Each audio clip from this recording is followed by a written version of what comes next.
नमस्कार,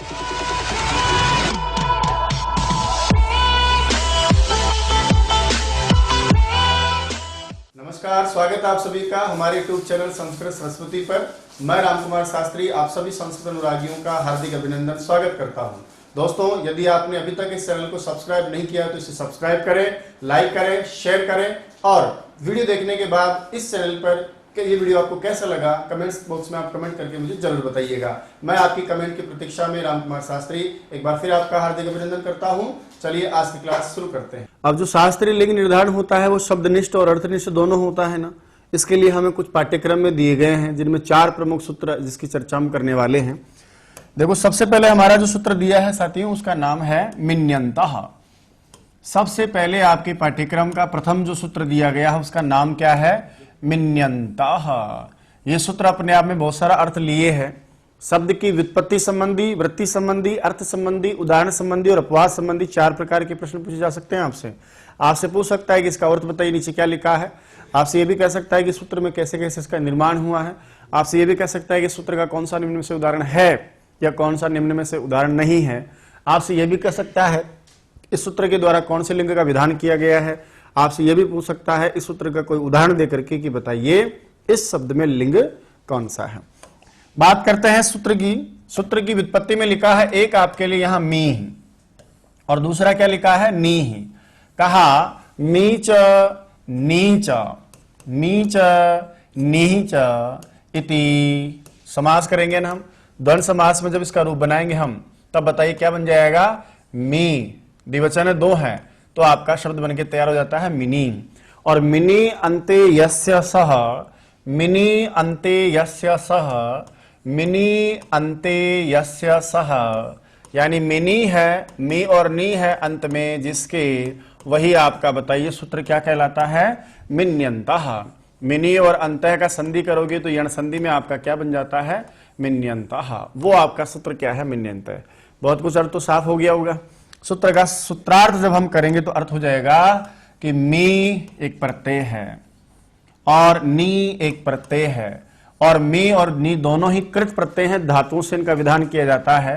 तो मी और नी कृत प्रत्ययांत जो भी आपके शब्द होते हैं, कृत प्रत्ययांत जो भी आपका शब्द बनेगा, मी और नी इन दोनों शब्दों से बनने वाला वह शब्द आपका पुल्लिंग नहीं स्त्रीलिंग में जाता है।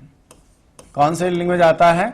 स्त्रीलिंग में जाता है। लो साहब, इसका मतलब जिस भी धातु से हम किसी भी धातु से जब हम मी प्रत्यय लगा दें या नी प्रत्यय लगा दें उससे बना हुआ जो आपका शब्द बनके तैयार हो जाएगा वो मी और नी प्रत्यान शब्द कौन से लिंग में चला जाएगा? स्त्रीलिंग में। ये सामान्य नियम है। पुल्लिंग में इसलिए बोला कि कहीं कहीं अपवाद आएगा इसलिए मैंने बोला साहब चलो अभ्यास के लिए हम पढ़ते हैं। सबसे पहला हमारा यहाँ टारगेट कौन सा प्रत्यय है? मी प्रत्यय। और मी प्रत्यांत जो शब्द हैं उनका उदाहरण हम पढ़ेंगे। वो सारे के सारे बताइए कहां चले जाएंगे? पुल्लिंग में चले जाएंगे, है ना। बोला जैसे उदाहरण के लिए हम पढ़ते हैं, एक आपकी धातु है जिसका नाम है भू और भू धातु से आपने बताइए कौन सा प्रत्यय किया? मी। भू धातु से प्रत्यय करने के बाद मी प्रत्यय के बाद में आपने शब्द क्या बना लिया? भूमि। कहा एक नियम है, सूत्र है जो कहता है कि भू धातु से क्या हो जाए? कित आदि प्रत्यय हो। इस प्रकार से एक सूत्र दिया हुआ भुवः कित। इस सूत्र के द्वारा भू धातु से मी प्रत्यय का विधान किया गया, शब्द बना लिया आपने भूमि। कहा कौन से लिंग में जाएगा? बोला स्त्रीलिंग शब्द में है, स्त्रीलिंग का निर्माण करेगा क्योंकि मी प्रत्यय लगा है। स्त्रीलिंग में सुवादी आते हैं, दीर्घ आकारांत, दीर्घ इकारांत और हलंत धातु से या प्रातिपदिक से जरूर आप हलंग्या भी दीर्घा श्रुति से प्रयुक्तम हल से लोप होता है, बाकी यहाँ लोप नहीं होगा। स्त्रीलिंग तो है लेकिन ये रस्व इकारांत शब्द है इसलिए यहाँ पर सुलोप न होकर के रुत्व विसर्ग होकर के आपका क्या शब्द बन जाता है? भूमि। और देखिए इसी प्रकार से जो आपके मी प्रत्यांत शब्द होंगे वो सारे के सारे बताओ कौन से लिंग में जाएंगे भाई? वो सब आपके स्त्रीलिंग में चले जाएंगे। जैसे उदाहरण के लिए नी धातु से आप करेंगे गुण करेंगे, मी प्रत्यय होने पर क्या बन जाएगा? नेमी। उसी प्रकार से या धातु गत्यर्थक में होता है वहां मी प्रत्यय करेंगे क्या बन जाएगा? यामी ही। इसी प्रकार से दल से हम करेंगे आपका शब्द बन जाएगा दलमी ही। उसी प्रकार से जैसे शब्द है आपका रश्मि ही, क्या है? रश्मि ही। और एक शब्द और है जिसका नाम है उर्मी ही, लेकिन उर्मी शब्द के साथ एक प्रॉब्लम है। आगे जाकर जो अपवाद आप पढ़ोगे ना वहां उर्मी को इससे बाहर कर दिया गया है, इसलिए मैं इस उर्मी शब्द को गोला लेकर के यहां से ऐसे काट रहा हूं कि मे प्रत्यय तो इसमें भी है, लेकिन यहां पर जो प्रत्यय के बाद में मे प्रत्यांत होने के बाद जो स्त्रीलिंग का विधान आप कर रहे हैं वो स्त्रीलिंग उठ करके कहीं आगे चला जाएगा, इसके लिए विशेष नियम बाद में कहा गया है। अब आगे बढ़ते हैं। नंबर 2, दूसरा जो आप प्रत्यय कर रहे हैं बताइए उसका नाम क्या है? नी प्रत्यय। कहा कि जो नी प्रत्यांत शब्द होगा वो नी प्रत्यय से बना हुआ शब्द भी आपके कौन से लिंग में जाएगा? बोला साहब वो भी स्त्रीलिंग में ही जाएगा। चलिए अभ्यास पढ़ते हैं। जैसे यहां समझाने के लिए ग्रंथकार ने दिया है, ये धातु का नाम है ग्ला। ग्लई धातु होती है ओरिजिनल, उस ग्लई धातु को हम आदेश उपदेश असिति एक नियम है ग्रामर में, उससे हम ग्ला कर लेते हैं। आगे हम करेंगे नी प्रत्यय और आपका शब्द बनके तैयार हो जाएगा ग्लानी ही। कहा ये जो ग्लानी शब्द है वो बताइए कौन से लिंग में जाएगा? तो हमने कहा साहब ये तो स्त्रीलिंग में जाएगा। इसी प्रकार से अन्य भी कई सारे उदाहरण हैं जहां नी प्रत्यय करके आप उन सभी शब्दों को स्त्रीलिंग में ले जाते हो। कहा कौन सा ऐसा सूत्र है जिसके द्वारा ऐसा किया जाएगा? तो प्यारे साथियों यहां एक सूत्र लिखा है जिसका नाम है वही। कहा वह धातु से या वही धातु से, श्री धातु से, श्रु धातु से, यु धातु से, द्रु धातु से, और इसके साथ में भी कुछ और धातुएं हैं जैसे ग्ला धातु से, है ना। इसके अलावा जैसे हा धातु से और त्रि और त्रि आदि धातुओं से त्वरिभ्यो नित, ऐसा एक शास्त्र में सूत्र लिखा है। पढ़िएगा क्या है? लिखा है वही श्री श्रु यु द्रु ग्ला हा त्वरिभ्यो नित। इसका मतलब इससे बने जितने भी शब्द आप पढ़ोगे ना वो सारे के सारे शब्द कौन से लिंग में जाने का प्रयास करेंगे? स्त्रीलिंग में। सुनना मेरी बात को, वही धातु से आप करेंगे, यह आपका शब्द बनेगा वह नी, वह नी। और देखो श्री गुण करेंगे श्रे, नी करेंगे नत्वकारी होकर के क्या बन जाएगा? श्रेणी ही। श्रु गुण करेंगे श्रो और आपका बताइए क्या हो जाएगा? श्रोणी ही। उसी प्रकार से यू का गुण करेंगे यू, शब्द बन जाएगा आपका योनि। उसी प्रकार से द्रु का गुण करेंगे द्रु, र होने के कारण नी को णत्व कार्य करेंगे द्रोणी ही। ग्ला अभी तो बनाए हो, ग्लई से ग्ला करके ग्लानी ही। और उसी प्रकार हा से करोगे तो हानि ही, त्रि से करोगे तो तुरणी ही। क्या बन गया? तुरणी ही। ऐसे शब्दों का निर्माण आपको करना है, ठीक है। इस प्रकार से सूत्र के द्वारा क्या बताएं? वहनी, श्रेणी, श्रोणी, योनि, द्रोणी, ग्लानी, हानि, तुरणी आदि जो शब्द है ना आपके, वो सारे के सारे शब्द बोले क्या है साहब? स्त्रीलिंग होने चाहिए। लेकिन तुरंत एक चीज आपको याद रखनी है प्यारे सावथियों कि इनमें से कुछ शब्दों का विशेष नियम के द्वारा स्त्रीलिंग से उठा करके उनको दूसरे लिंगों में भी, कहीं पुल्लिंग तो कहीं पुल्लिंग और स्त्रीलिंग दोनों का ऐसा विधान करने का शास्त्र बताया गया है। यानी ऐसा नहीं कि कह दिया तो सारे के सारे शब्द ही आपके स्त्रीलिंग होंगे, ऐसा कोई जरूरी नहीं है। इनमें से कुछ शब्द ऐसे भी हैं जो स्त्रीलिंग से उठ करके पुल्लिंग में या फिर दोनों ही लिंगों में। ऐसी कहानियां जो हम पढ़ने वाले हैं वो कहानियां कहीं कहीं आप पढ़ेंगे किसके साथ? देखना दिख तो जाएगा, वैसे आप समझ आएंगे। ऐसा वन्नी के साथ भी होगा, ऐसा हम पढ़ेंगे आगे योनि शब्द आपका है उस शब्द के साथ भी होगा, और भी शब्दों के साथ होगा, क्रमशः अभी हम पढ़ने वाले हैं, ठीक है। तो सामान्य तो नियम 2 क्या हो गया कि भाई साहब मी प्रत्यांत और नी प्रत्यांत शब्द सामान्यतः स्त्रीलिंग में प्रयुक्त होता है, ऐसा कहने वाला सूत्र कौन है? मिन्यंतः। जैसे मी आपने किया तो भू से भूमि, ने से नेमी, यामी, दलमी, रश्मि, उर्मी के लिए कुछ और भी बातें हम पढ़ेंगे। नी प्रत्यांत शब्द ग्ला से ग्लानी ही आदि आपने पढ़ा है। ऐसे सामान्य यहाँ पर भी आपने जितने भी शब्द बनाए हैं वही से श्रु यु द्रु ग्ला हा त्वरिभ्यो नित से आपने नी प्रत्यय किया है, वो शब्द सामान्य नियम तो ये कह रहा था आपसे स्त्रीलिंग है, लेकिन कहीं कहीं उसको हम पुल्लिंग ले जाएंगे और कुछ कुछ ऐसे हैं जो आपके पुल्लिंग स्त्रीलिंग दोनों में व्यवहार किए जाएंगे। चलो आगे बढ़ते हैं।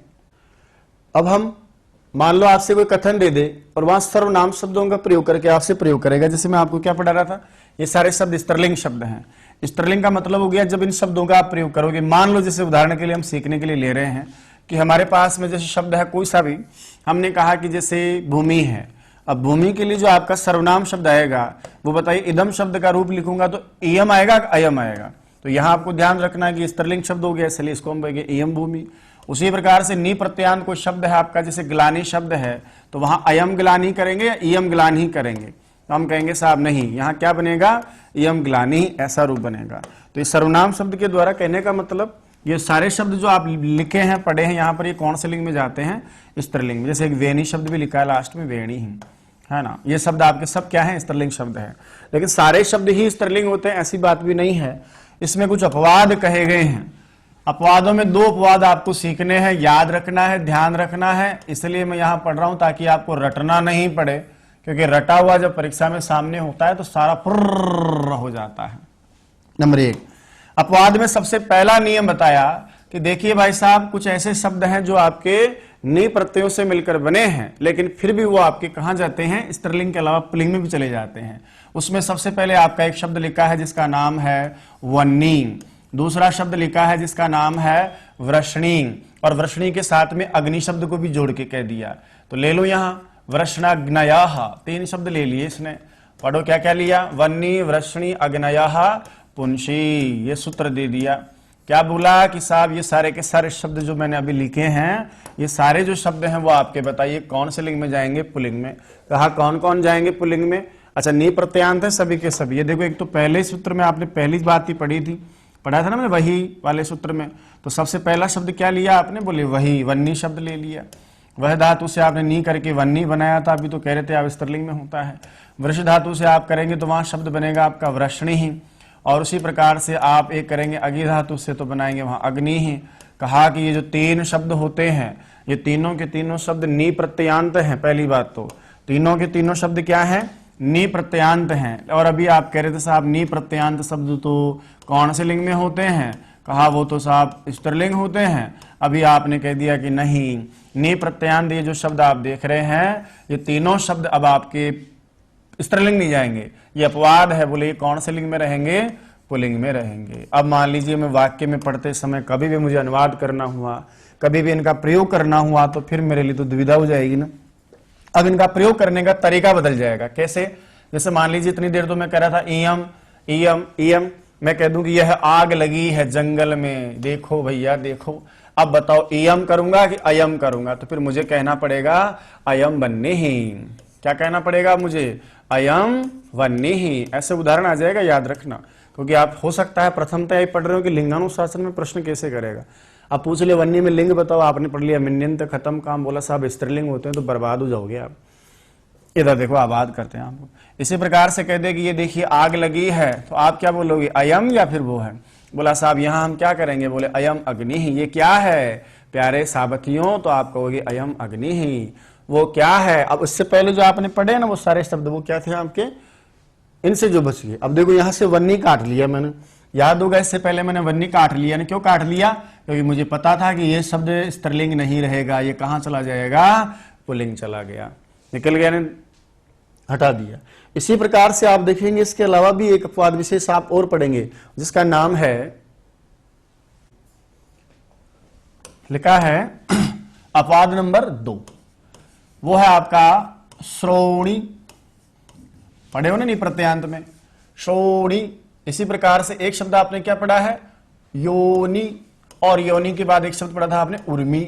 योनि और उर्मी को पढ़ूंगा तो क्या हो जाएगा, योनि। उर्मी शब्द को मिलाते ही 3 हो जाएंगे, बहुवचन हो गया। बोला क्या प्रॉब्लम है इनके साथ, बोले साहब ये शब्द पुल्लिंग में होते हैं, और साथ में लिख दिया जी च, च का मतलब और।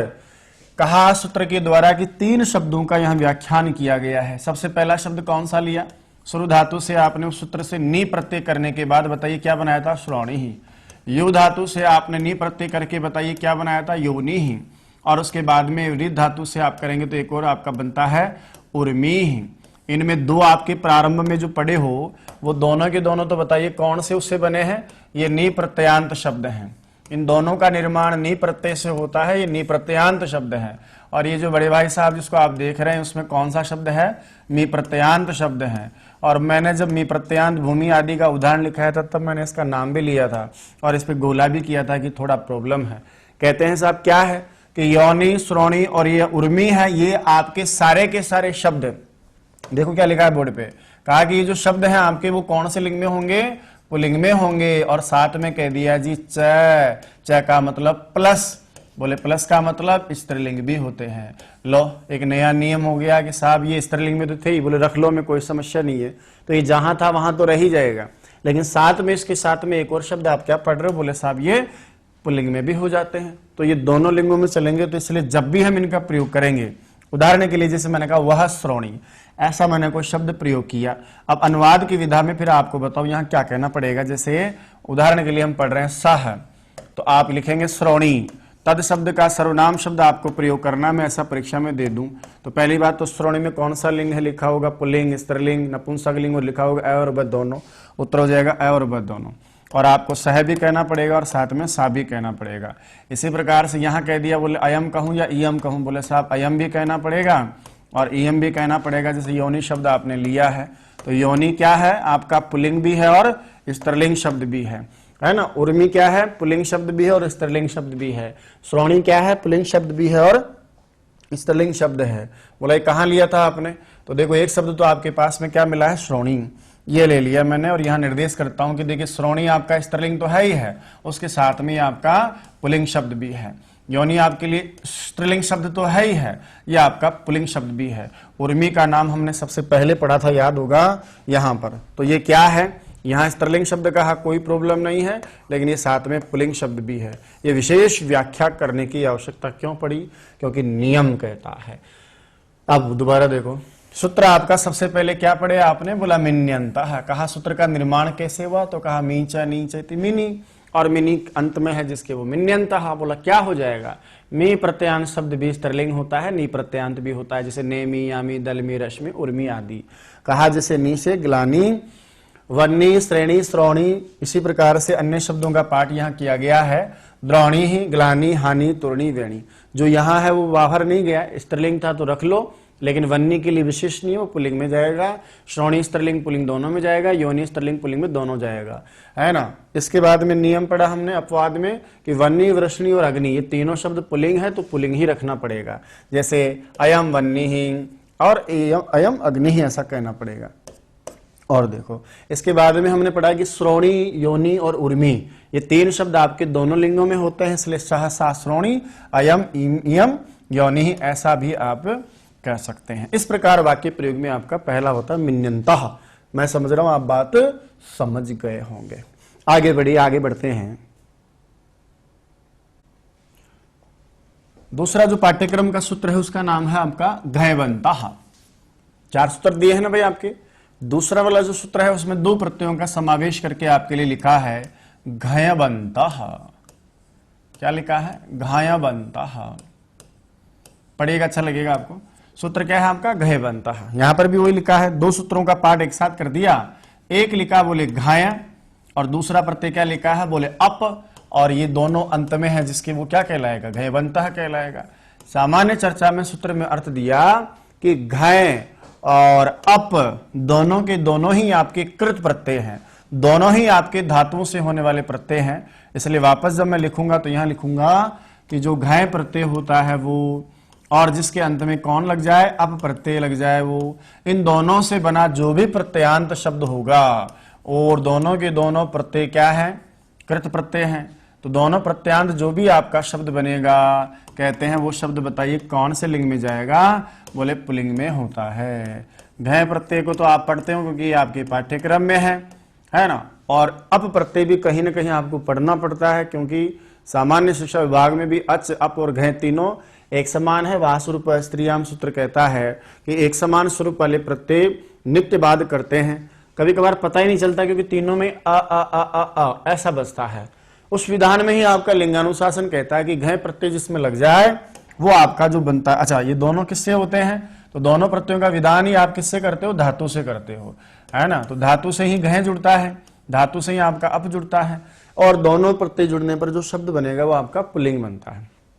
अब एक छोटी सी चर्चा, हालांकि हम पढ़ेंगे आगे, एक छोटी सी चर्चा मैं कर देता हूं कि प्रक्रिया अनुसार क्या होता है कि भाव में कई सारे प्रत्ययों का विधान करते हैं। जैसे आपने पढ़ा होगा कि साहब भाव में ही अक्त प्रत्यय होता है। कौन सा प्रत्यय होता है, अक्त प्रत्यय। भाव में ही आपने पढ़ा है कि भाव में ही एक और आपका प्रत्यय है जिसका नाम होता है लुट प्रत्यय। तो भाव में ही आपने कत प्रत्यय किया, भाव में ही आपने लुट प्रत्यय किया। और आपको इतना यह भी पता होगा कि अक्त प्रत्यय का बना हुआ जो रूप होता है वो तीनों लिंगों में होता है। यानी कत प्रत्यय को यदि अच्छा भाव में जो होने वाला प्रत्यय है, सामान्य यदि आप भाव में मात्र कर रहे हैं, केवल भाव अर्थ को बताना चाहते हैं, तब तो वह आपका प्रत्यय बताइए कौन से लिंग में जाता है, नपुंसक लिंग में जाता है ना। उसी प्रकार से लुट प्रत्यय जब भाव में आप करते हैं तो वो शब्द भी आपका बताइए कौन से लिंग में जाता है, नपुंसक लिंग में जाता है। ये आपके पाठ्यक्रम की बातें जिनको आपने पढ़ा नहीं बल्कि सीखा होगा। उदाहरण के लिए जैसे मान लीजिए मैं आपको उदाहरण देकर के समझाऊं कि ये सब कैसे होता है। तो जैसे गम धातु से आपने किया तो क्या बना भाई, गत बना। अब ये गत शब्द बोला भाव अर्थ में है, कर्म अर्थ में होता तब तो कर्म तीनों लिंगों के हिसाब से आप गत है, गता, गतम, लेकिन भाव में मात्र में होने वाला वो कक प्रत्यांत शब्द आपका नित्य नपुंसक लिंग बना। ठीक है, अब कौन गया उसके लिए तो हमने कहा ही नहीं ना। इसी प्रकार से लुट करोगे, गम धातु से आपने लुट किया, गम धातु से आपने लुट करने पर शब्द क्या बना दिया, गमनम। भाव अर्थ में ही अक्त प्रत्यय होता है लेकिन वो नपुंसक लिंग में जाता है। भाव अर्थ में ही लुट प्रत्यय होता है जो आपका नित्य नपुंसक लिंग में जाता है। लेकिन आगे जाकर के पाणिनि ने एक प्रत्यय कह दिया और इसका बाद कर दिया, यानी इन दोनों प्रत्ययों का बाद किया, रोक लिया। बोला किसके द्वारा बाद किया, तो उन्होंने कर दिया एक और भाव में ही एक नया प्रत्यय आपने जोड़ लिया जिसका नाम है इक्तिन प्रत्यय। बोलो कौन सा प्रत्यय है, इक्तिन प्रत्यय। बोला इसी का बाद करने के लिए वो भी भाव अर्थ में आएगा, ये भी भाव अर्थ में ही है, और भाव में आपने एक और नए प्रत्यय का विधान कर दिया जिसका नाम क्या है, इक्तिन प्रत्यय। इक्तिन में ती बसता है, अक्त्वा प्रत्यांत शब्दों की तरह इसके रूप चलते हैं। और अब आपने कह दिया कि अब ये आपका नपुंसक नहीं चलेगा बल्कि वापस कौन से लिंग में जाएगा, ये स्त्रीलिंग में जाएगा। ठीक है, जैसे उदाहरण के लिए मैं गम शब्द को हम ले रहे हैं तो मैं इसको ही मैं ले लेता हूं। जैसे आपका शब्द क्या है, गम धातु से क्या बन जाएगा, गति। और अब ये जो सूत्र है, शब्द है, वो आपका कहां बना है, स्त्रीलिंग में बना। तो इसका बाद करने के लिए, इनको रोकने के लिए आपने क्या लिखा है, इक्तिन लिखा है ना। तो देखो भाव में अक्त करोगे तो नपुंसक लिंग होगा, लुट में करोगे तो ये हो जाएगा। कहा कि नहीं, सुनो, भाव में ही जरूरी है कि नपुंसक लिंग, उसको रोकने के लिए आपने भाव में स्त्रीलिंग का विधान करने के लिए इक्तिन प्रत्यय किया। अब घय प्रत्यय भी आपने वापस किया, साहब ये भी भाव में होता है ना। तो बोला साहब कौन से वाले घय का कौन सा वाला अर्थ ग्रहण किया जाए। तो मैं जो कहना चाह रहा हूं बात मेरी अब सुने आप, कि पहले भाव में अक्त और लुट प्रत्यय किया जिससे आपने नपुंसक लिंग का विधान किया, उसका बाद किसने कर दिया, भाव में इक्तिन प्रत्यय के द्वारा स्त्रीलिंग का विधान करके उसने इक्तिन प्रत्यय ने उसका बाद कर लिया। यानी नपुंसक लिंग में ही नहीं होता है बल्कि भाव अर्थ में इक्तिन प्रत्यय शब्द स्त्रीलिंग में चला जाता है। तो जो विशेष भाव अर्थ लिया गया वही प्रत्ययों का निर्देश किया गया। जब आप किसी भी धातु से घय प्रत्यय जोड़ेंगे तो इसके लिए लाइन लिखी आएगी परीक्षा में कि जो घय प्रत्यांत शब्द पुल्लिंग में होगा, यानी घय प्रत्यांत जो शब्द है आपका, जो बराबर कौन से लिंग में विधान कर रहे हैं आप उसका, पुल्लिंग में, वो केवल भाव में ही होगा, क्योंकि प्रत्ययों से निर्देश केवल भाव अर्थ में ही कहा गया है। और जब भी आप पुल्लिंग करेंगे तो वो कौन से अर्थ में ही होगा, भाव अर्थ में ही होगा। यदि आप कर्म आदि अर्थों में इस प्रत्यय का विधान करते हैं कि कर्म में भाव प्रत्यय हुआ, तो कर्म आदि अर्थों में होने पर वो आपका नपुंसक लिंग में हो, ऐसा आवश्यक नहीं है। फिर तो वहां किसके अनुसार चलेगा, वो कर्म के अनुसार चलेगा।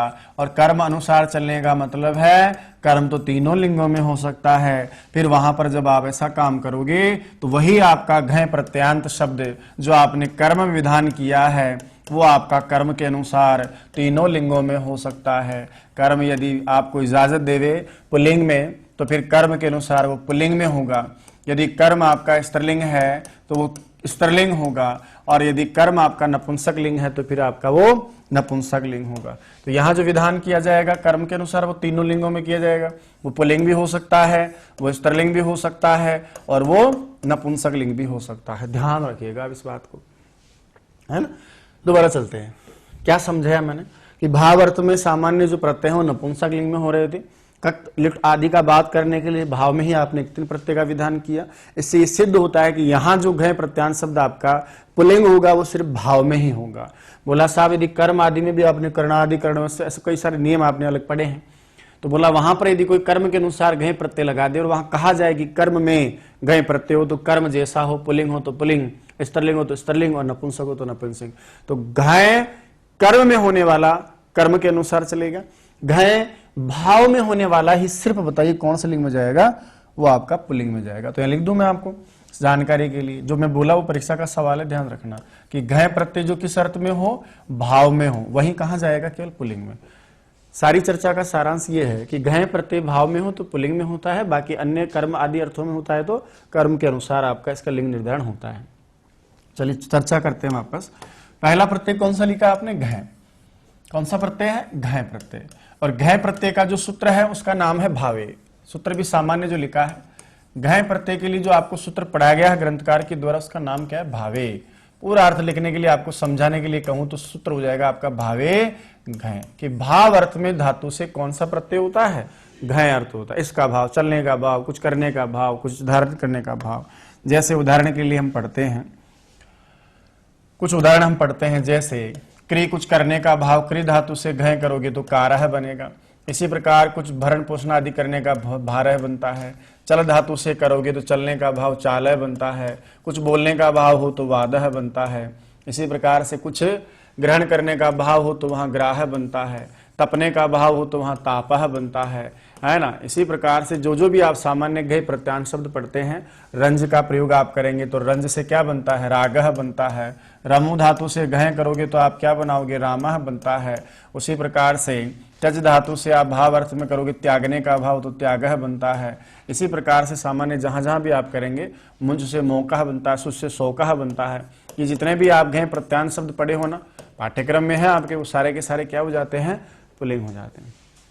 और सुनो, दूसरा जो प्रत्यय आप पढ़ रहे हैं आपके पाठ्यक्रम के हिसाब से कि सारे शब्द आपके पुल्लिंग होते हैं, वो प्रत्यय होता है आपका अप प्रत्यय।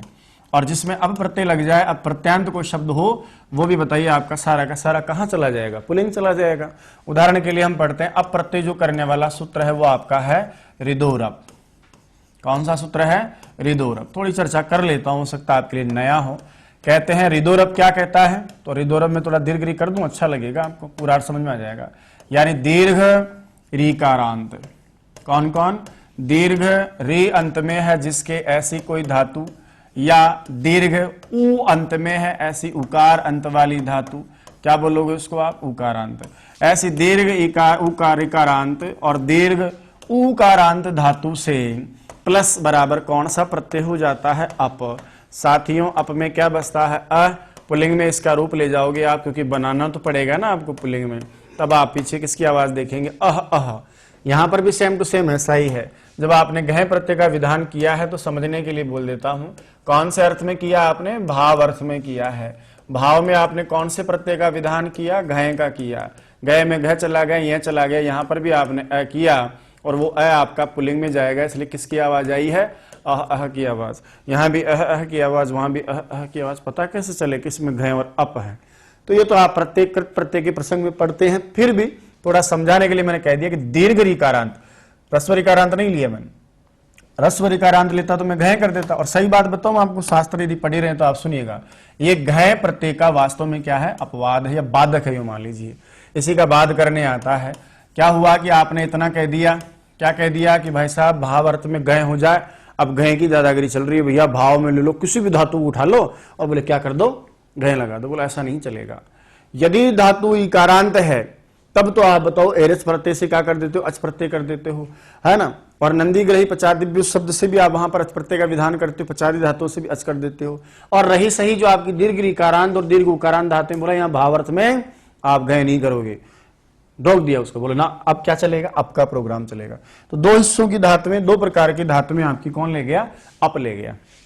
दीर्घ रीकारांत धातु से मैं बात करूं, जैसे उदाहरण के लिए हम पढ़ रहे हैं, एक क्री करोगे तो वहां तो भाव में घय हो जाएगा, कारह बनता है, लेकिन क्री भी तो होता है।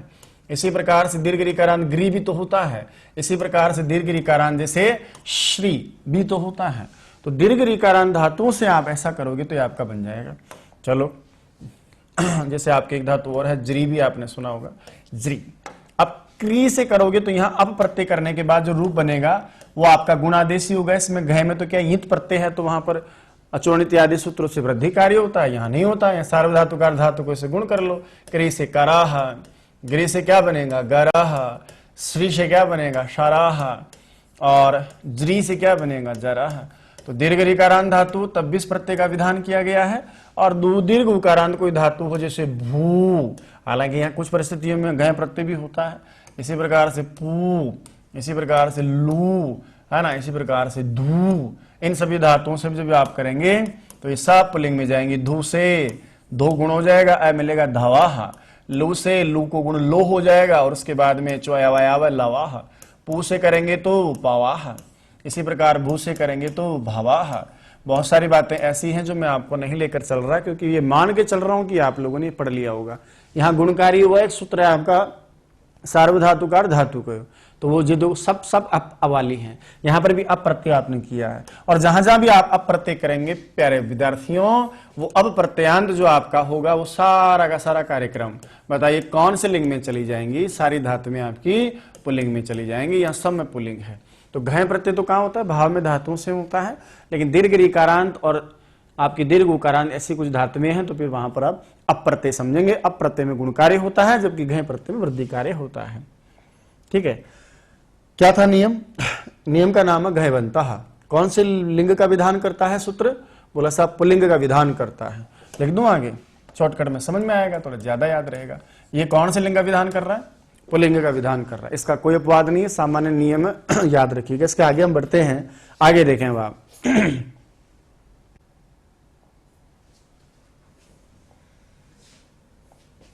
तीसरा नियम लीजिए साथियों। तीसरा सूत्र आपको लिखा है लिंगानुशासन में, क्यांतो घुः। नियम है आपका क्यांतो घुः। दोनों का यदि हम विग्रह करें, सूत्र का हम अलग अलग अच्छेद करें, विच्छेद करें, तो सबसे पहले लिखा है की, उसके बाद लिखा है अंतः, और उसके बाद बराबर लिखा है घु। इस प्रकार का पदच्छेद सूत्र का होता है। बोला क्या अर्थ है सूत्र का? बहुत सीधे शब्दों में लिखा है कि क्या है? एक प्रत्यय है, यह भी धातु से होने वाला प्रत्यय है। कहा कि जो की प्रत्यय जिसमें लग जाए, ऐसी की प्रत्ययांत कोई शब्द यदि आप बना लेते हैं, वो की प्रत्ययांत जो आपका प्रातिपदिक या जो शब्द है वो बताइए कौन से लिंग में जाएगा? कहा साहब वो आपका पुल्लिंग में जाता है ना। जब संधि आदि पढ़ते हो ना आप, संधि शब्द की व्युत्पत्ति आदि, तब आपको सिखाया भी जाता है कि देखो संधि शब्द आप हिंदी में तो स्त्रीलिंग व्यवहार करते हैं, लेकिन आप संस्कृत में इसको स्त्रीलिंग व्यवहार नहीं कर सकते। उसका कारण भी बताते हैं वहां आपको कि साहब की प्रत्यय लगा है। चलिए आगे बढ़ते हैं। बात करें सामान्य, तो बोला साहब की प्रत्यय होता कहाँ है? होता धातु से ही है, तो की भी क्या है? एक कृत प्रत्यय है। और कृत प्रत्यय इसलिए है क्योंकि ये किससे विधान किया जाता है? धातु से होता है। जब जब भी आएगा ये हमेशा किससे आएगा? धातु से आएगा, पीछे की जुड़ा होगा। अब की में क्या बचता है तो ये भी सुन लीजिए। की में हमेशा जब भी आप जोड़ेंगे तो रस्व इकार बचता है ना। चलो क्या बचाओगे आप इसमें? रस्व इकार बचाते हैं।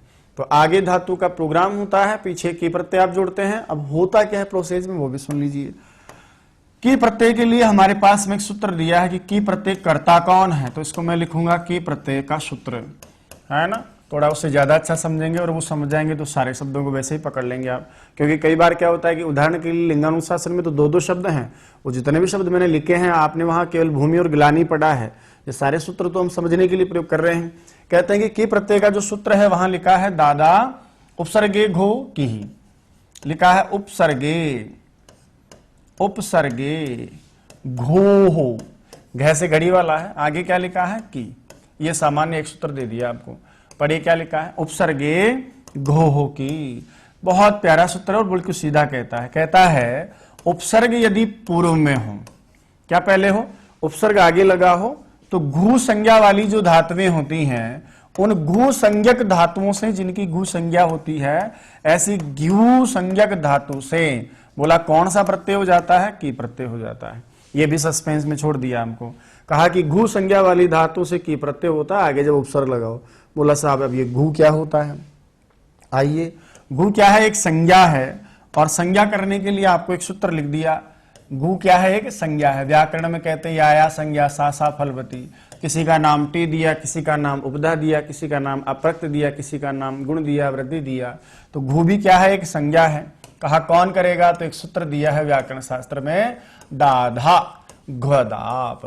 दादा नहीं है, दाधा घदाप। पढ़ो, अच्छा लगेगा आपको। सूत्र का नाम क्या है? दाधा घदाप।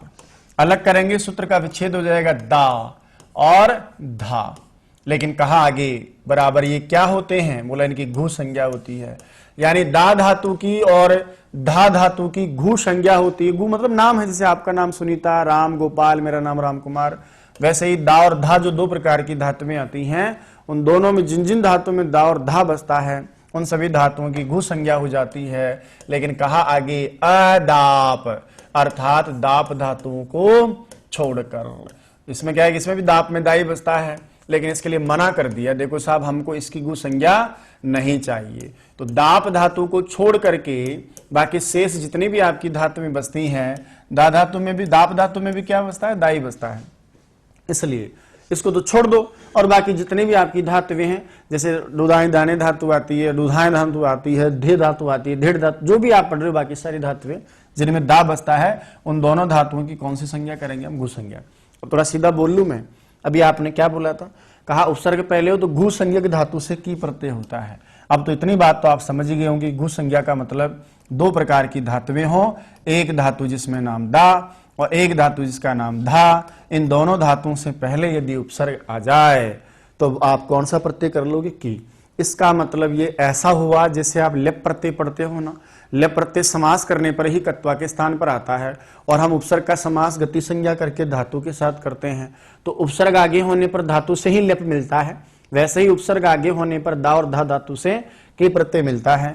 थोड़ा और प्यार प्रेम भरे शब्दों में मैं आपके सामने लिखूं तो आप सीधी भाषा में ये भी तो कह सकते हैं कि एक तो दा धातु और एक आपकी धा धातु, इन दोनों धातुओं से पहले भी क्या हो, उपसर्ग हो, तब जाकर के इन दोनों धातुओं से बताइए कौन से प्रत्यय का विधान हो जाता है, तब जाकर के हम कौन सा प्रत्यय करते हैं, कि प्रत्यय करते हैं। लीजिए साहब, ये हो गया आपका ये वाला कार्यक्रम, हो गया।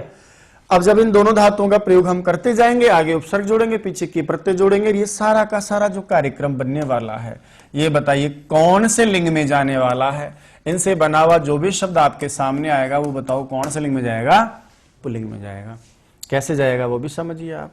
पहले हम ले लेते हैं जैसे कुछ धातु जिनमें दा का नाम तो आपको बहुत ही रेयर केस में मिलेगा, धा धातु का प्रयोग ही ज्यादा मिलता है।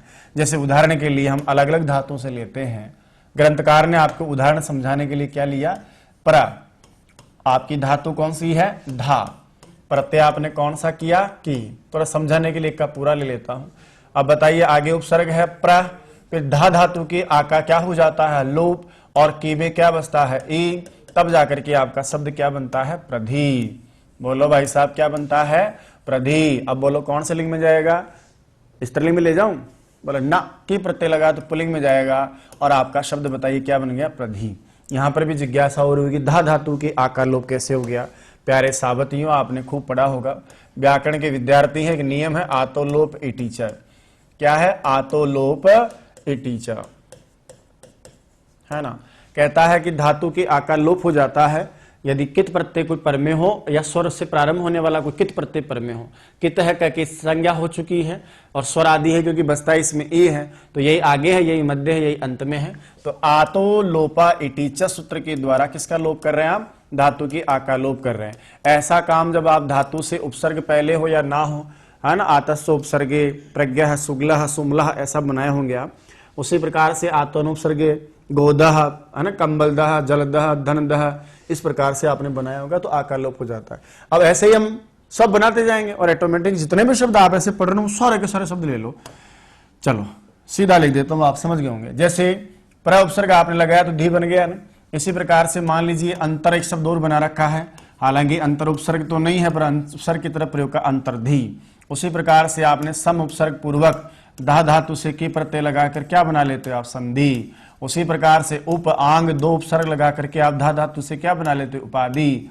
सम आंग दो उपसर्ग लगा करके आप धा धातु से क्या बना लेते हो, की प्रत्यय लगाकर समाधि। उसी प्रकार से जैसे वीज धातु उपसर्ग पूर्वक धा धातु से की प्रत्यय लगाकर आप क्या बना लेते हो, विधि। नि उपसर्ग लगा करके धा धातु से आपने क्या बना लिया, जैसे निधि। उसी प्रकार से वी और आंग दो उपसर्ग लगा करके आपने क्या बना लिया है, व्याधि। और इस प्रकार से आपके शब्द बन गए। देख लो अंतर जी को क्या है, हटा ही देता हूं। चलो आप सोचेंगे गुरु जी कहां से ले लिया हमने, हालांकि ग्रंथकार ने ले रखा है इसलिए मैंने भी इसको ले लिया था। तो संधि, निधि, उपाधि, व्याधि, समाधि, विधि, है ना, इस प्रकार के जितने भी आपके शब्द हैं ये सारे के सारे शब्द बताइए कौन से लिंग में जाएंगे। बोला साहब ये सारे के सारे शब्द जाएंगे आपके पुल्लिंग में। बोला क्यों, क्योंकि इन सभी शब्दों से आपने उपसर्ग लगा करके प्रयोग किया है और इनकी स्थिति हमेशा यही है, आगे उपसर्ग, उसके बाद में आपने धातु कौन सी ली है, धा, जो गु संज्ञा वाली है, और प्रत्यय कौन सा लगाया, की। और इस कारण से सारे के सारे शब्द बताइए कौन से लिंग में जाते हैं, पुल्लिंग में जाते हैं। हो गया। अब क्या हुआ, आगे बढ़ते गए हमारे पास एक शब्द आ गया जिसका नाम था ईशुद्धि। कौन सा है, ईशुद्धि। अच्छा, उस शब्द को ले सकते हैं आप, है ना, मैंने मिटा दिया इसका मतलब नहीं कि उसको नहीं ले सकते। भाई के प्रत्यय अलग भी तो प्रसंगों में हो सकता है, कोई जरूरी थोड़ी है कि आप उपसर्गी को किस सूत्र से की करें, तो उसको लिख सकते हैं। बोले गुरुजी आपने मिटा दिया, इसका मतलब गलत तो नहीं है। और क्या पता कहीं दुर्भाग्य से वही परीक्षा में आ जाए और सारे के सारे खोजते रहो यार मास्टर जी ने डिलीट कर दिया था, पता नहीं क्या चक्कर था। ऐसा कोई चक्कर नहीं है ना भाई, ले लो आप, कोई दिक्कत नहीं है, आप इसका भी काम हो जाएगा। वापस बढ़े अब आप, मैं कह रहा था आपसे कि बोला साहब जरूरी तो नहीं है कि हम कि धा धातु से की प्रत्यय करें तो उपसर्गी होने पर ही करें, और स्थानों पर भी हो जाता है। मैं पढ़ते पढ़ते चला गया जी, एक मेरे पास शब्द आ गया ईशुद्धि। लो साहब, अब कहा कि अब क्या करें, ईशुद्धि धा धातु से की प्रत्यय करोगे ईशुद्धि शब्द बन गया। अब मेरे तो दिमाग में यही बैठा है ना कि ये तो की प्रत्यान शब्द है, पुल्लिंग में जाएगा, लेकिन ऐसा नहीं है प्यारे साथियों। पहले वाले नियम का ही एक और अपवाद है, और ये अपवाद ही आपकी परीक्षा में आपको टारगेट करेगा, जिस पर आपने शायद ही अब तक ध्यान दिया हो। चलिए कोई ना, क्या लिखा है वहां, ईशुद्धि स्त्री च। क्या लिखा कि ईशुद्धि जो शब्द है वो आपका स्त्री च। अब च का मतलब तो आप समझ गए होंगे, ईशुद्धि स्त्री च। कहा कि जो ईशुद्धि शब्द आपका होता है, ये ईशुद्धि शब्द, चलो ठीक है आपने इसको पुल्लिंग माना है तो मान लीजिए पुल्लिंग तो होता ही होता है। बोला च का मतलब साथ में स्त्रीलिंग भी होता है, कि ईशुद्धि जो की प्रत्यान धा धातु से आपने किया है वो आपका पुल्लिंग तो है ही है, मुझे कोई समस्या नहीं है, लेकिन साथ में ये क्या होता है, पुल्लिंग भी होता है और स्त्रीलिंग भी होता है। तो इसके दो लिंगों में रूप चलेंगे भाई साहब, ध्यान रखिएगा, पुल्लिंग भी होता है और स्त्रीलिंग भी होता है। अब जो सामान्य आपने शब्द पढ़े थे ना वो सारे के सारे वो तो क्या है कि प्रत्यान शब्द पुल्लिंग है, लेकिन ईशुद्धि जो शब्द है उसके लिए आप कौन सा करेंगे, पुल्लिंग और स्त्रीलिंग दोनों करेंगे। जैसे उदाहरण के लिए मान लीजिए हम पढ़ रहे हैं, हमारे पास में है कि यह संधि है या वह संधि है। अब उसके लिए तो बताओ आप क्या लिखोगे, मैं सा संधि कहूंगा तो मान लेंगे क्या मेरी बात, बोलेंगे गुरुजी नहीं ऐसा नहीं हो सकता, क्योंकि संधि शब्द सम उपसर्ग पूर्वक धा धातु से की प्रत्यय लगने से बना है, ये पुल्लिंग शब्द है इसलिए शह लिखना पड़ेगा। पढ़ाते हैं हम लोग, कई बार आप लोग पढ़ते हैं सा संहिता हो सकता है लेकिन सह संधि होता है। इसी प्रकार से यह उपाधि दी गई है तो आप इयम उपाधि, अच्छा लगता आपको हिंदी में पढ़ोगे ना, आप अपना दिमाग लगाओगे तो 100% आप क्या करके आओगे, इसको स्त्रीलिंग करके आओगे, लेकिन ऐसा नहीं है, अयम उपाधि होता है। इसी प्रकार से कहा जैसे सह या सा लिखे, बोले स लिखो, समाधि है तो व्याधि है, निधि है, विधि है। एक बहुत प्यारा शब्द है उसी को ले लेता हूं मैं, विधि का मतलब होता है भाग्य, है ना, और ये विधि या निधि जो भी आप लेते हो सारे शब्द हो जाएंगे। इधर आ जाइए आप, जैसे मैंने कहा कि अब बताओ ईशुद्धि शब्द आ गया, ये लो ईशुद्धि शब्द। अब कहा कि इसके लिए लगाओ, क्या लगाओगे, अब ईशुद्धि शब्द आते हैं आपके दिमाग में ध्यान में होना चाहिए, अरे यार ये शब्द तो भाई साहब पुल्लिंग भी होता है और स्त्रीलिंग भी होता है, तो सह भी हो सकता है और सा भी हो सकता है। सा ईशुद्धि भी कह लो आप और शा ईशुद्धि भी कह लो, क्यों, क्योंकि ये पुल्लिंग भी है, ये स्त्रीलिंग भी है, और इसका अर्थ वहां लिखा है, मैं भी लिख देता हूं आप ताकि याद रख सके, तो बहुत अच्छी बात है। लिखा है तुणीर निशंगा, क्या लिखा है इसका, तुणीर निशंगा, ऐसा। आगे बढ़े तो के प्रत्यान शब्द सामान्य क्या होता है भाई साहब, पुल्लिंग होता है, लेकिन एक विशेष याद रखिएगा कि ईशुद्धि शब्द पुल्लिंग स्त्रीलिंग दोनों में होता है। यदि इसको याद कर डाला तो लाइफ जिंगा लाला, नहीं करोगे तो मामला गड़बड़ हो जाएगा, ठीक है। इसके बाद में आपका आता है नंबर 4। नंबर 4 छोटा सा ही है, उसका कोई विशेष अपवाद भी नहीं है, इसलिए सामान्य उसको आप पढ़ेंगे। पाणिनीय लिंगानुशासन में आपका चौथा वाला जो नियम पड़ा है लिंग अनुशासन का, वहां क्या लिखा है, उकारांतः। बोलो क्या लिखा है, उकारांतः। अब सीधी सी भाषा में लिखा है, ज्यादा सूत्र को ग्रंथकार ने उलझाया भी नहीं है, बात समझ भी गए होंगे। क्या लिखा है कि जो उकारांत शब्द हैं सामान्य आपके, वो उकारांत जो शब्द होते हैं, प्रातिपदिक होते हैं, शब्द होते हैं, ऐसे उकारांत शब्द बताइए कौन से लिंग में प्रयोग किए जाएंगे, बोले पुल्लिंग में होते हैं। ये लो साहब, ठीक है आपने कहा तो मैंने मान लिया। उकारांत शब्द बोले कौन से लिंग में होते हैं, बोले साहब पुल्लिंग में होते हैं, है ना। अच्छा उदाहरणों में भी सामान्य दे रखा है इनको, ग्रंथकार ने नीचे समझाने के लिए आपको उदाहरण भी बड़े प्यारे प्यारे दे रखे हैं। जैसे उन्होंने दे दिया प्रभु, अब ये आपका पुल्लिंग में जाएगा ना, तो प्रभु बना। इक्षु शब्द आपका उकारांत है ना, इसको भी आप बनाएंगे तो वहां क्या बन जाएगा, इक्षु। दोनों ही शब्द क्या है आपके, स्त्रीलिंग शब्द न होकर के पुल्लिंग शब्द है। अब जैसे मान लो सर्वनाम शब्द बोले यह कौन है, अरे ये तो प्रभु है। अच्छा साहब, प्रभु अयम, ये कौन है, इक्षु अयम, तो ऐसे दोनों के दोनों उदाहरण आपके कौन से लिंग में चले जाएंगे? पुल्लिंग में चले जाएंगे। अब ये तो बहुत प्यारा भी है, सीधा भी है, इसमें ज्यादा विस्तार भी नहीं है, और एक अच्छी बात क्या है कि इसका कोई अपवाद भी नहीं है, सामान्य शब्द है। कहां चले जाते हैं? आपके पुल्लिंग में चले जाते हैं। अब सुनिएगा, एक छोटी सी बात सूचना देना चाहता हूं। नीचे व्याख्या में एक छोटी सी एक बात लिखी हुई है कि यार हम लोगों ने ऐसा देखा है, क्या देखा है आप लोगों ने भाई?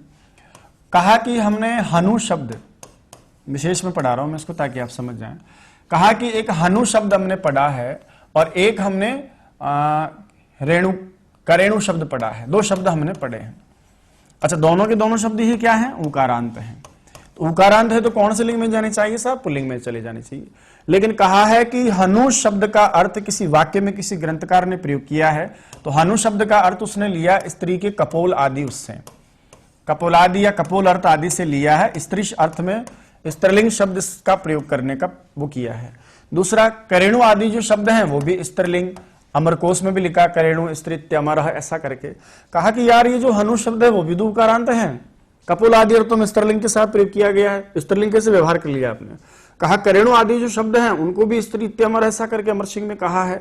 कुछ वाक्यों में करेणु स्त्री के लिए भी प्रयुक्त किया जाता है। तो बोला ये कैसे पॉसिबल हो गया कि दोनों के दोनों शब्द किसी वाक्य में आने पर कपोल आदि अर्थों में स्त्रीलिंग में प्रयुक्त हुए हैं?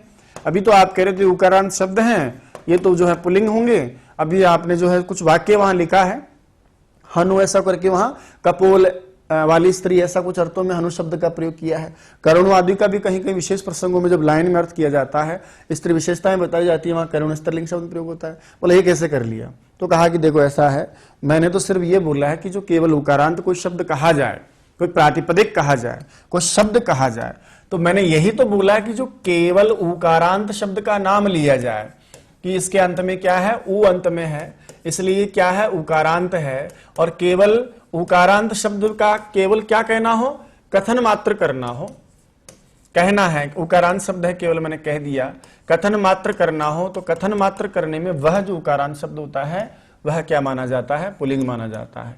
अब आप उस शब्द के साथ में मान लीजिए, कौन से शब्द के साथ में? जो आपका शब्द क्या है? उकारांत है। उ है अंत में, जिसके उकार अंत में, उस उकारांत शब्द को आप यदि किसी विशेष्य आदि के साथ में प्रयुक्त करते हैं, विशेष्य आदि के साथ जोड़कर पढ़ते हैं, तो फिर भाई साहब वो उकारांत शब्द विशेष्य के अनुसार लिंग अपना ले लेता है। फिर आप जो वहां लिंग निर्धारण करते हैं वो लिंग निर्धारण तो विशेष्य के अनुसार हो जाएगा। अरे आपने जिसे नॉर्मल शब्द पढ़ा है तो वो पुल्लिंग कहा जाएगा उकारांत, लेकिन आपने उस उकारांत शब्द को किसी विशेष्य के साथ जोड़ करके कह दिया तो उसका लिंग निर्धारण तो फिर किसके हिसाब से होगा? विशेष्य के अनुसार से होगा। फिर तो आप चाहो उसको पुल्लिंग में भी ले जा सकते हो, वो चाहो तो आपका स्त्रीलिंग में भी जा सकता है। तो मेरे कहने का मतलब तो ये था कि जो नॉर्मली नाम लिया जाता है उकारांत शब्दों का, ऐसे नॉर्मली केवल कथन मात्र करने में उकारांत शब्द पुल्लिंग में होते हैं। ऐसा आ जाए तो इसको कहना पड़ेगा आपको कि विशेष्य के अनुसार लिंग निर्धारण बदल सकता है। किसी पुल्लिंग शब्द कह दिया आप किसी परिस्थिति में वाक्य में प्रयोग करोगे, स्त्रीलिंग भी हो सकता है वो, और किसी स्त्रीलिंग वाले शब्द का किसी विशेष रूप में विशेषण के रूप में आप पुल्लिंग शब्दों के साथ प्रयोग करोगे तो पुल्लिंग भी हो सकता है। इसमें कोई वो बात नहीं है। प्यारे सावथियों, ये चर्चा स्टार्ट की थी मैंने, सबसे पहला नियम आपको पढ़ाया है मिन्यंतः मीहि च नीहि चैति मिनी अन्ते यस्य समिन्यंतः। मी और नी कृत प्रत्यांत हैं, और ऐसा कोई शब्द बन जाता है तो वो स्त्रीलिंग हो जाता है।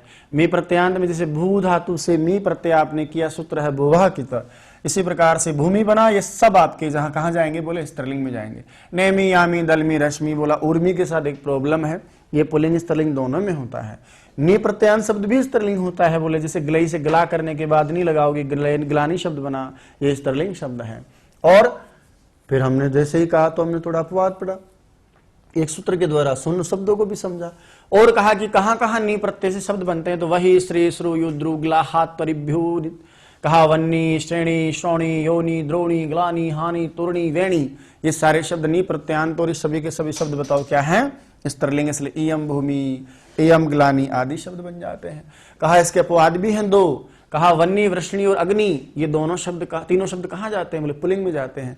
नी प्रत्यांत वन्नी वृष्णि अग्नि पुल्लिंग है, इसलिए अयम वन्नी और अयम अग्नि कहना पड़ता है। दूसरा अपवाद क्या था? श्रोणी और योनि और उर्मी, ये पुंसी चा का मतलब पुल्लिंग भी होते हैं और साथ में स्त्रीलिंग भी होते हैं। इनके रूप बनाते समय इनको पुल्लिंग भी कहना पड़ेगा और च का मतलब इनको स्त्रीलिंग भी कहना पड़ता है। आगे बढ़ो, जैसे अब श्रोणी, योनि और उर्मी तीन शब्दों को कहने के लिए सहस्रिणी, सहस्रिणी, अयम, इयम, सद, योनि ऐसा दोनों रूपों में कहना पड़ेगा। दूसरा नियम घयवंतता कहता है घय प्रत्यांत शब्द, अब प्रत्यांत शब्द दोनों कौन से लिंग में जाएंगे? बोले साहब भाव अर्थ में होने वाले प्रत्यय हैं पुल्लिंग में जाएंगे। कहा कि दोनों ही धातुओं से होते हैं, घय प्रत्यय भाव में होता है, अप भी भाव में होता है और ये सब पुल्लिंग शब्द बनाते हैं। भाव में अक्त प्रत्यय भी हुआ था नपुंसक लिंग बनाता है, भाव में लुट भी हुआ नपुंसक लिंग बनाता है।